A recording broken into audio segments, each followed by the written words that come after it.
And let's bring in our correspondent in Istanbul, Dorian Jones. Tell us. And apparently he's coming to the areas of need tomorrow. More about what Erdogan had to say in respect to this 3-month state of emergency. Well, this declaration of a 3-month state of emergency will be potentially very controversial, given the fact that this will take Turkey up to the week before May the 14th, which is the expected date of presidential and parliamentary elections. So there is expected to be quite a lot of pushback over that. But beyond that, Erdogan's speech will also pay tribute to the rescue. The more important thing is that he threatened the media. Defterinizi topluyoruz, vakti gelince hesaplayacağız. Wait, what? He said, we're taking notes on like your coverage, I guess. He's using, poetic language. I'm not going to directly translate it. I'm going to paraphrase it. But we will, we will come collecting when the time is, when it's time. Something along those lines. Here, I'll listen to the full speech. Bölgesine yakın yerlerden başlayarak kış sezonu sebebiyle zaten faaliyetlerine ara vermiş olan otellerin, afetzedelerin hizmetlerine sunulması için gereken planlamalar yapılıyor. Sadece Antalya bölgesinde. He's saying, obviously, for those of you who are listening, who are not watching, there's English subtitles if you want to see. But he's saying that, they're utilizing hotels. 50.000 yatak bu amaçla hazırlanmıştır. Şu ana kadar Yatak ne abi? Kim yatağa? Nasıl gidecekler ki? Antalya'ya nasıl gidecekler? It's just, he's talking about like how fucking, they have beds and shit readily available in hotels, but like there's still people under the goddamn rubble right now.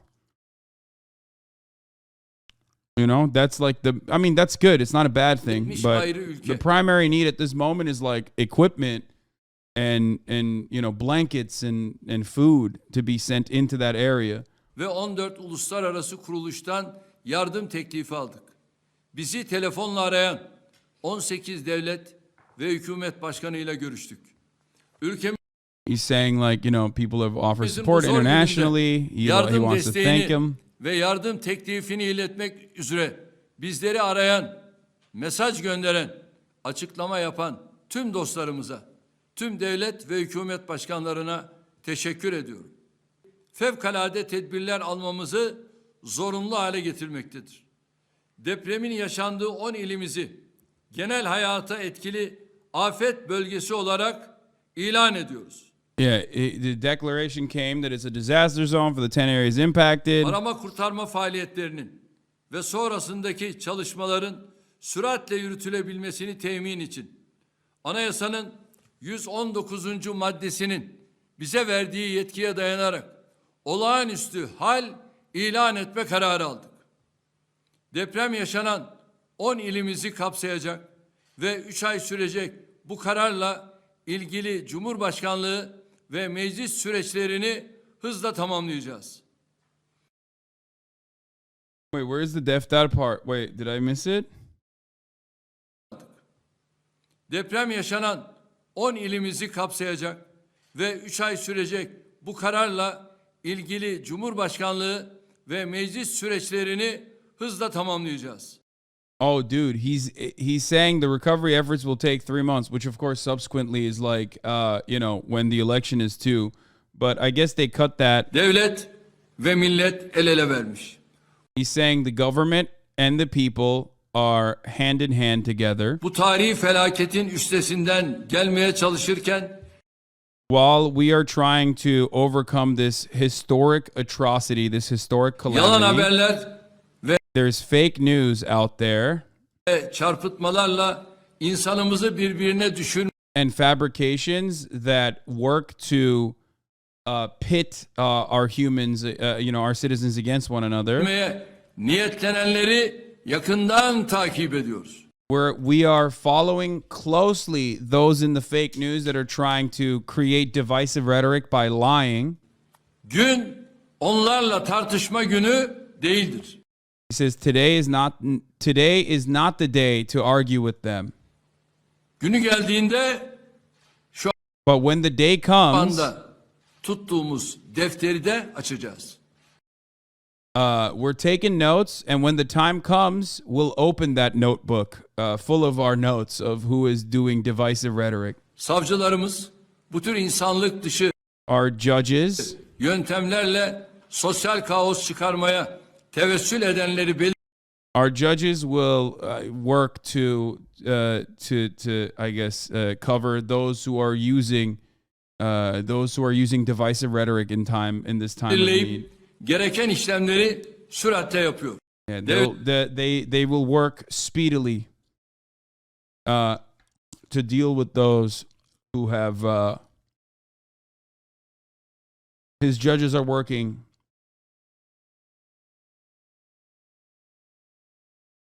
not judge prosecutor. Okay, his prosecutors are working with speed to expeditiously deal with those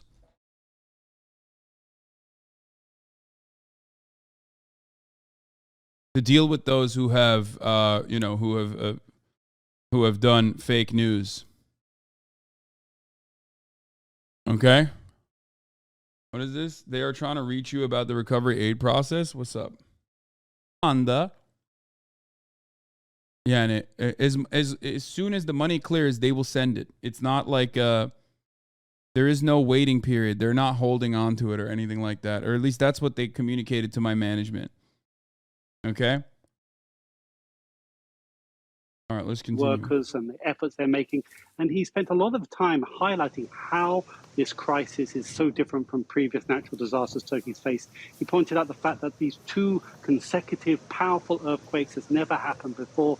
He then said that the appalling weather conditions are hampering efforts, but he said despite all of this, he said the rescue services are delivering.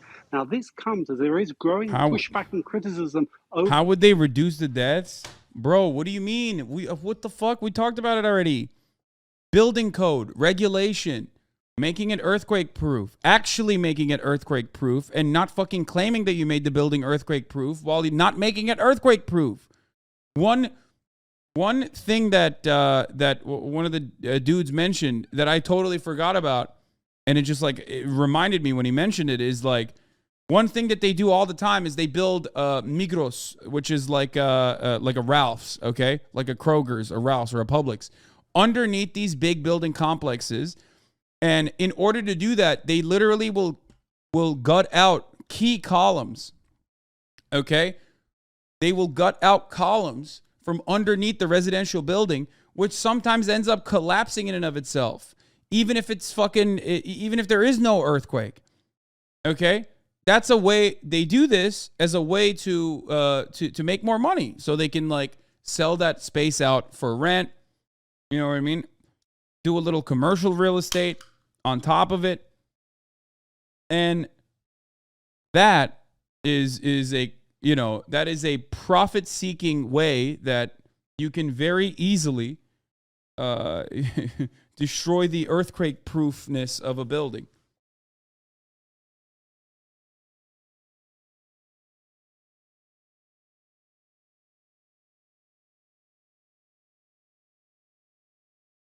Videoyu aldım abi. Adana'da derin çatlamış binaya sıvayla kapatmaya çalışıyorlar. Firma ismi Dizmanlar Grup Yüreğir. Bu bir ihbardır. Yetkililer bu binaları denetleyin, bunu duyun. Oh, this is in Adana.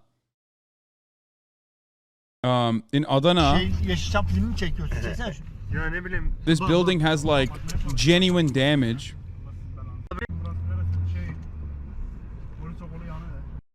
Like this building that's under construction has genuine damage, and I guess like what they were doing was basically trying to fucking hide it. Like they were trying to patch this. And it's not even finished yet. Like this is a building that is currently under construction. I guess, I mean, I don't know. I don't know if they're just trying to like fucking paint over it or whatever, but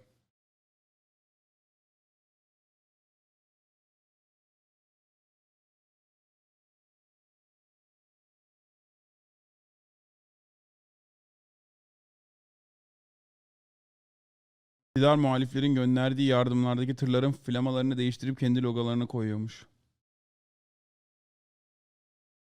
Translate tweet yapsana izleyicilerin için. They're trying to cover the deeply cracked building with plaster in Adana.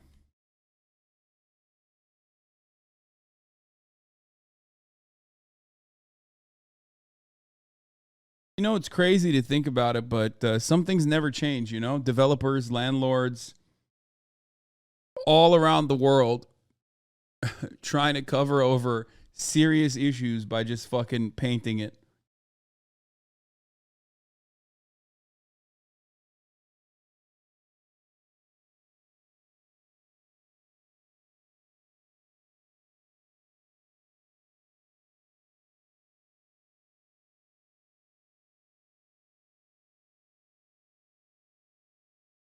Sounds like Turkey has similar conspiracy heads too.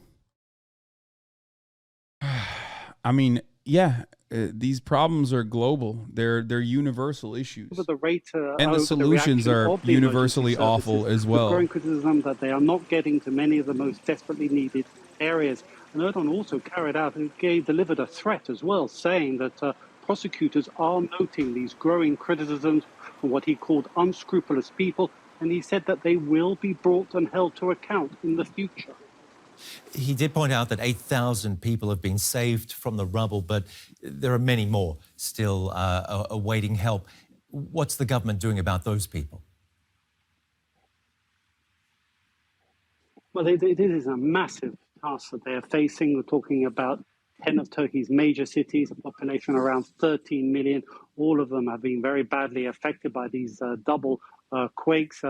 Latest figures say as many as 17,000 buildings have collapsed across the region. We're talking about tens of thousands of apartments, potentially hundreds of thousands of people were in these apartments when most of them collapsed in the first quake, which was in the early hours of the morning. So there's a huge operation to find survivors in these collapsed buildings, and it comes as they are facing sub-zero temperatures, which brings the dangers of hypothermia to many of those people in those buildings. So it is very much a race against time. And it's also the many more other people that are now on the streets who cannot go back to their homes because they are either collapsed or they're considered unsafe. So they are just trying to survive on the streets in these desperately cold temperatures. They're facing a second night now below zero, and there's a major operations now to get help to these, provide tents, even just hot food. So they are facing a massive task. And Erdogan says 50,000 rescue workers are working non-stop to save people. But if you do the math based on what you're saying, that's not enough. How much help does Turkey need from abroad? Well, absolutely. I mean, that is a problem. This is a huge ask of the emergency services. And given the fact that now there is growing criticism and concerns, particularly in the Hatay province, where they're saying that there is very little assistance has arrived, and this is one of the worst affected areas. I mean, whole parts of the Hatay city have been laid. Fatih Altay'da yurt dışında görev yapan konsoloslarımız deprem desteği vermek isteyen kişileri AFAD'a değil Diyanet Vakfı'na yönlendiriyor. Ne bu? Nerede duydum bunu? Bu doğru mu gerçekten? Doğru mu yalan mı? Milano tweet atmış. Can you explain to the English chatters what 31 is? 31 is just 31 is the number that Turks 31 to pull a 31 means masturbating, okay? Jerking off. So whenever Turkish chatters say or spam 31, they're saying like the officials are jerking off instead of doing the right thing. Okay, that's it.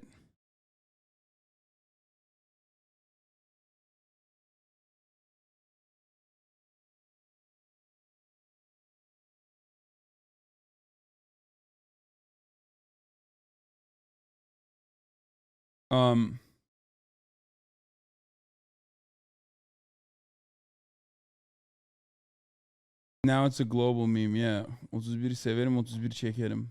Okay. Yunanlı panda.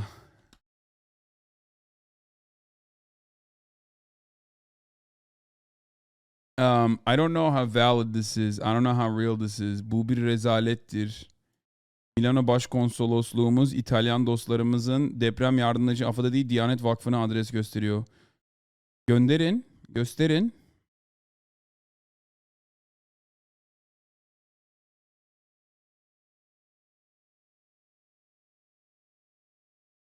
Not sure if you've seen this.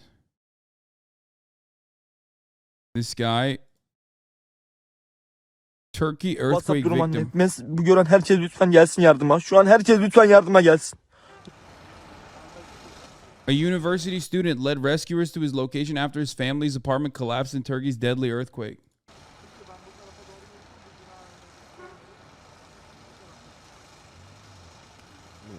Annemin durumu iyi. Malatya Zaviye Mahallesi. 2. kattaydık. Dayımın sesi çok iyi gelmiyor. Lütfen bu Kurtarılışın nasıl oldu? Kimler geldi? Kurtarışın telefonla sürekli görüşme halindeydik zaten ama telefon bir çekiyor bir geçmiyor. Bizim köyün muhtarı geldi sağ olsun o kurtardı. By the way, this is also part of the reason why you need you fucking need internet and telecommunication services. Yeah, he fucking posted on WhatsApp and shit, and was able to get his family out and himself. Arkadaşlarım çok yardım etti.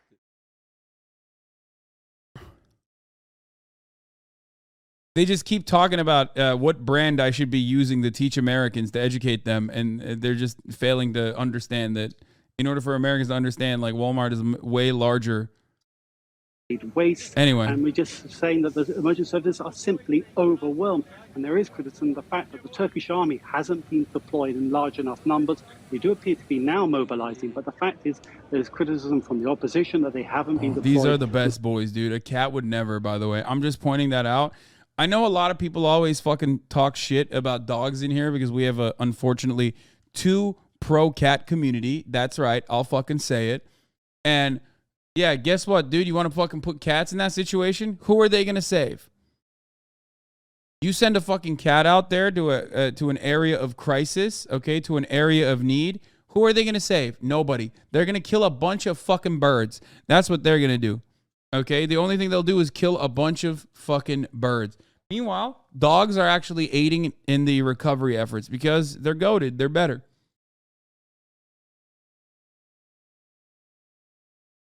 Sufficient numbers quickly enough. But there is also now international assistance is arriving now, particularly search and rescue teams. Now, this is the key demand for the emergency efforts in this country, especially these special dogs which are trained to find people alive in the rubble. They are key because they can find these people very quickly, and speed is very much of the essence. There is a closing window of opportunity to find people alive. The only time a cat would want to fucking find people in a rubble is if he wants to scratch their face, okay? And these dogs are seen as key, and these special search and rescue teams are coming from the European Union, from Russia, and from other parts of the world as well. So there is this growing international effort coming that is expected to boost efforts to find any survivors that are buried in the rubble. And Dorian, what about volunteers, non-government support as well? How important is that? Yeah, I mean, the country in many ways is mobilizing beyond the Turkish state and government actions. Local municipalities are organizing to collect blankets and urgently needed clothes because many of these people have lost everything. There is also people giving blood all across the country. Here in Istanbul, the Mayor Ekrem İmamoğlu has sent the city's own search and rescue teams who they went by car and were on the scene within a matter of hours after the first quake struck, and there have been posting videos of them actually digging people out alive, having similar stories that many other Az önce dalga geçmiştim. across the Artık country babam are gerçekten also delivering. müftülükte memur ve Diyanet valiliklerine duyuru yaptı. Valilikte müftülüklere erzak ve adam yardım istiyor. Bu yüzden atılmış olabilir. Okey, biz onu cover ettik bile. Konuştuk, evet.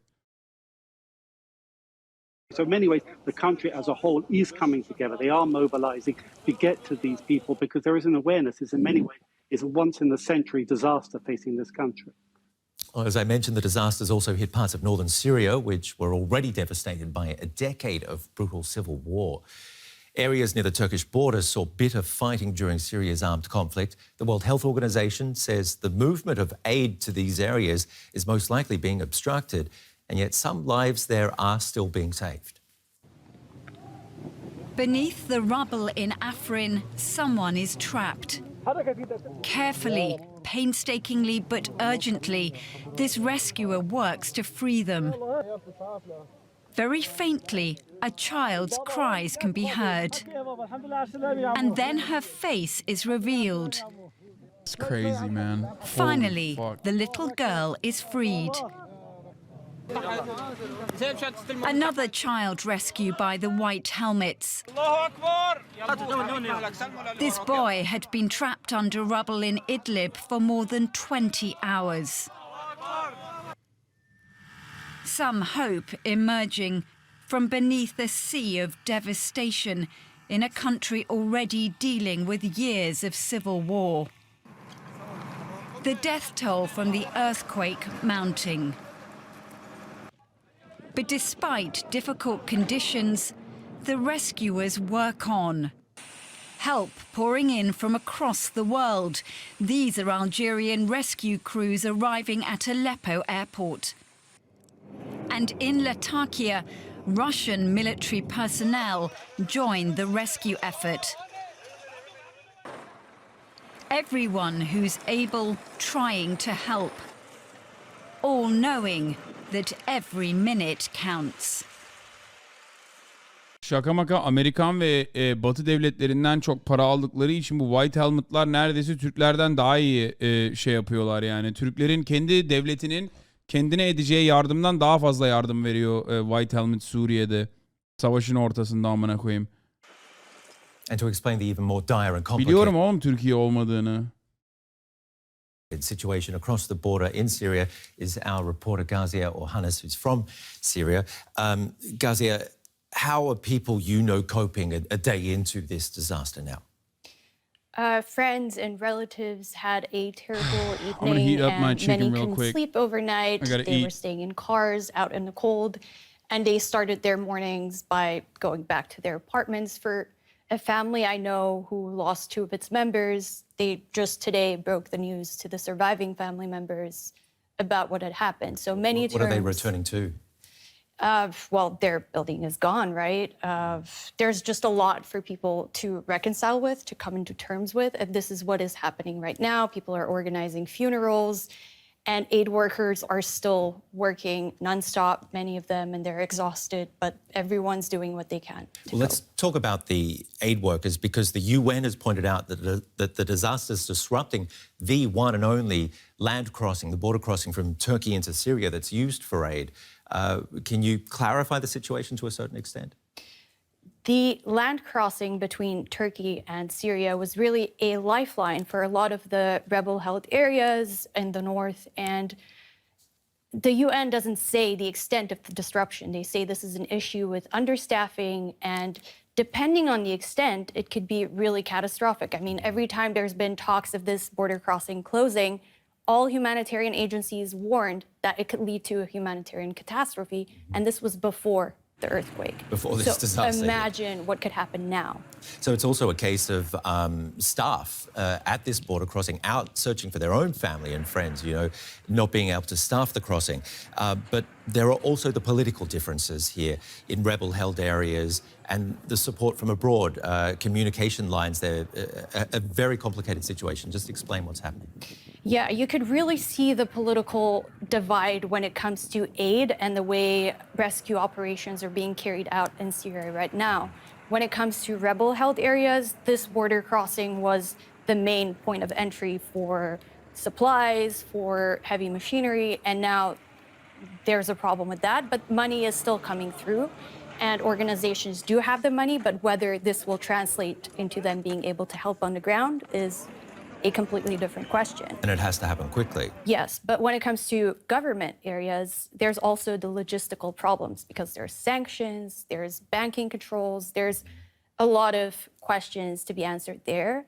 But the government's central bank recently changed the exchange rate to facilitate these kinds of transfers of foreign currency because there's just so many complicated factors. But people in the community are trying to mobilize, and they're trying to get aid from Lebanon, from Armenia, and wherever possible. Well, talking about efforts, I don't know if I'm too utopian, but is this a chance for both sides to work together possibly in solving this?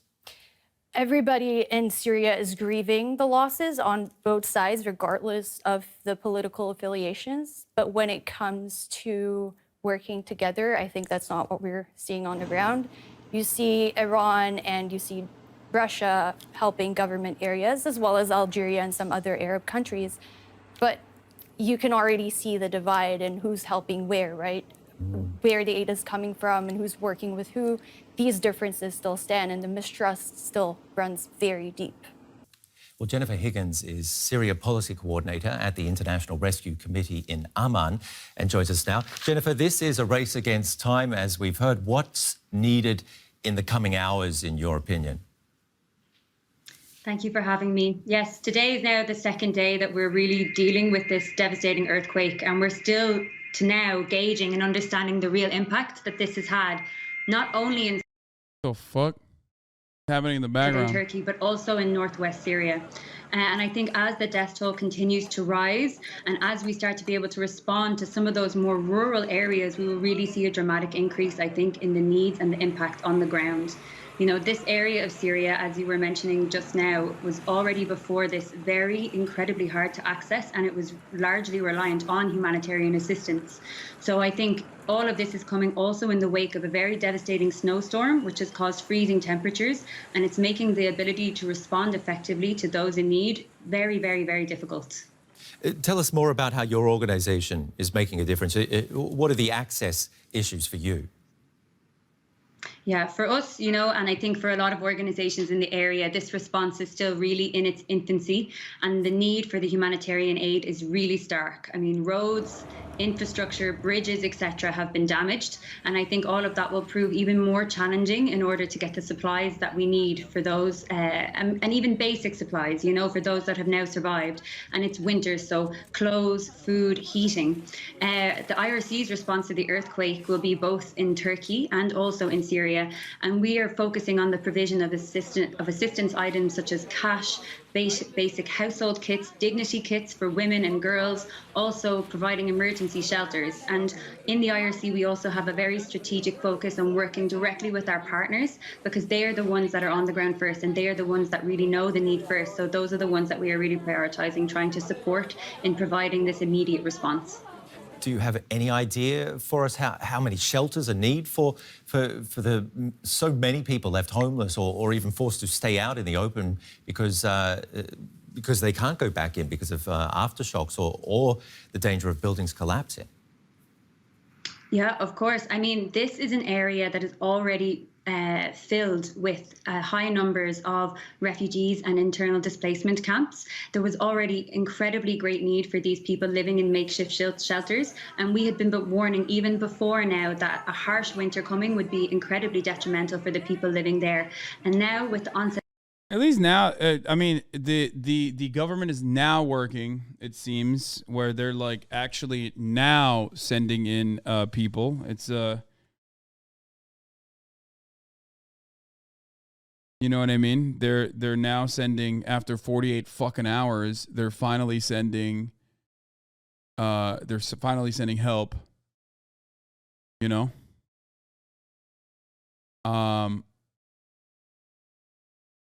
The roads are the roads are opening up.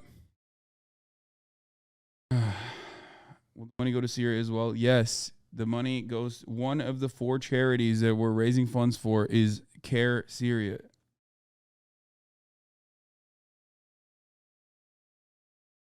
Kılıçdaroğlu açıklama. Okay, I'm not gonna do real time translation, dude. I can't.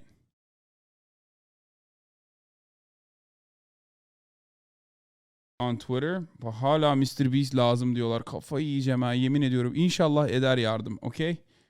Sizi de mutlu eder ondan sonra.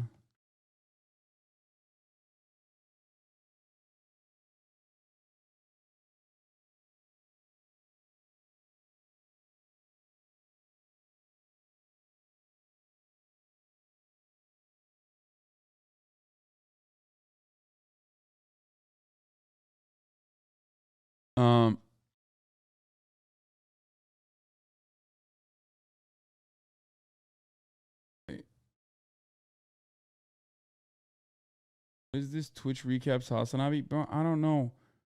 Okay.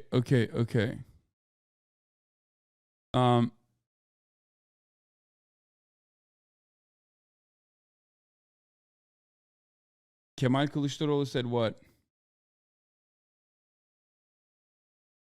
Where is the Kemal Kılıçdaroğlu, the main opposition party leader? What is he saying? He has a statement. Okay, Ahbap is now on the scene. They're now also aiding in the recovery efforts. Here is the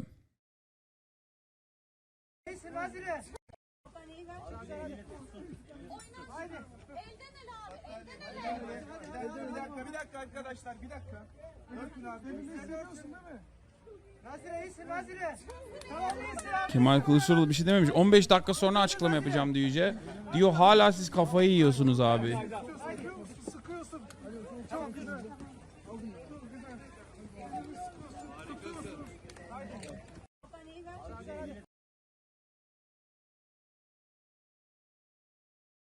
Anyway, this, you guys wanted to see a before and after, right? Here, this is Kahramanmaraş before and after. Okay, here are some before and after photos of Kahramanmaraş.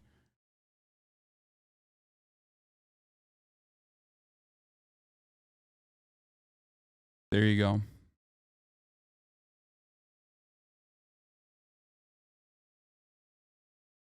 It's fucked up.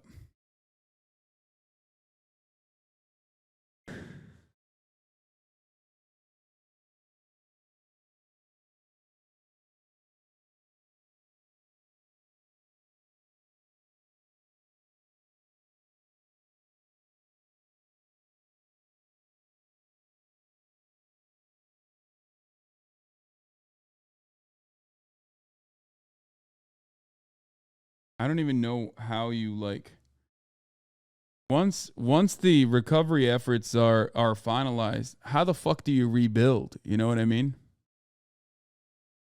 That's another thing. Like, how are they going to rebuild from this? How are you going to rebuild these fucking cities? Yeter abi, hep aynı şeyi gönderip durma ya. Sikeceğim belanı ama.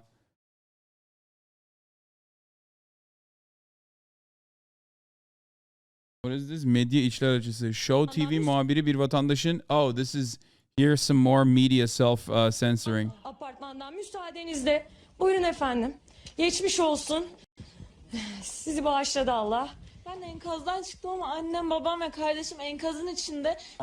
She goes subscribe, which you can do for $5 or for free with a Twitch Prime or by getting gifted a sub. Here's the with a harsh winter, with 3-minute ad break now. And assistance, and also sometimes looking still for their loved ones.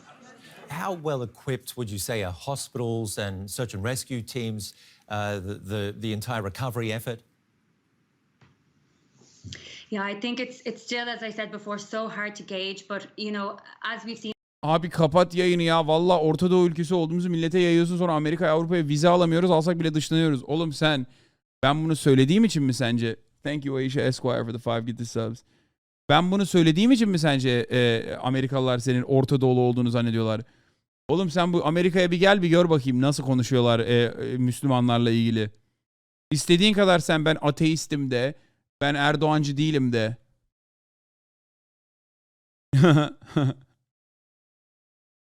Doobie is a cow. Thank you for the 5 get the subs.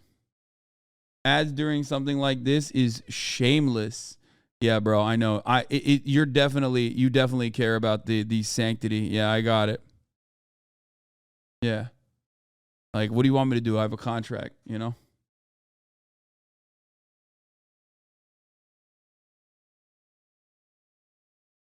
Are they racist towards Turkish people? Depends. Oh, Twitch donated as well for I guess. I didn't realize. Shout out to Twitch. I believe we're in the front page too now, but our viewers, our view count dropped off as we reached the front page. But Twitch, I believe, donated. And how much did they donate? Where is it? Twitch donated $2,000. Said thank you for using your voice and channel for good. We appreciate you. Thank you, Twitch,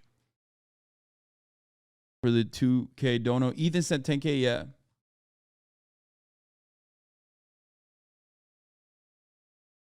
Anyway, let's continue. There's been quite a lot of assistance and support been going to Turkey, which is very much needed. But we really need to recognize that earthquakes don't respect borders. The devastation has been on both sides, and there is a need to ramp up and scale up not only the search and rescue on the Syrian side, but also to provide support to those partners and actors, as I said, on the ground that are dealing with it. Even before now, especially the healthcare system in this part of Syria was very, very fragile. It's also dealing with a very recent severe outbreak of cholera. There's a lack of resources, of doctors, and as you were mentioning, all of the medicines are coming in through the one border crossing with Turkey. Guys, don't do that. Don't fucking shit on the size of their donation. That's silly as fuck. Don't do that. Don't do that. At least they donated, okay? Come on. Every fucking dollar counts. I hate it when people do that. It doesn't matter. Don't do that. That's annoying. Okay? It's annoying because, like, you know, I just, it's not like other people are donating, you know what I mean? Like, they could have donated $0 and you never would have even thought about it. They could have donated $0 and you never would have even thought about it or had that expectation. But now that they donated, you're like, oh, it's not enough. And you're getting mad. That's silly. Don't do that. I don't know how they did it. It might be employees that like pooled their funds together. You don't know. And it's not nice. Don't discourage other people from donating. Counterproductive, please. So not only was it fragile and unable to deal with emergencies beforehand, but now it's having to deal with a huge ramp up and a really serious, incoming of very severe patients. And, there really is worry that they're not prepared to be able to do so.